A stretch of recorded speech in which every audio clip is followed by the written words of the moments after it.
Kallid kolleegid, täna Birma inimõiguste ja demokraatia eest võitleja Aung San Suu Kyi 63. sünnipäeval peame eriti pöörama tähelepanu Birmas toimuvale. Birma kaugeneb kosmilise kiirusega demokraatlikest väärtustest.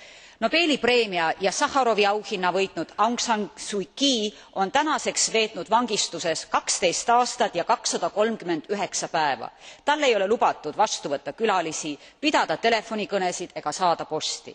Lisaks sellele silmapaistvale naisele on poliitilistel põhjustel vangistatud tuhandeid rahumeelseid meeleavaldajaid ja isikud on salapäraselt kaduma läinud. Birma hunta kasutab brutaalset vägivalda. Peame mõistma hukka Birma sõjaväelise valitsuse ebademokraatliku ja jõhkra tegevuse. Hiina peab lõpetama Birma toetamise. Aung San Suu Kyi ja teised poliitvangid tuleb vabastada viibimatult, see tähendab täna. Ei saa lubada Birma jätkuvat vastuhaku ÜROle ja rahvusvahelisele üldsusele.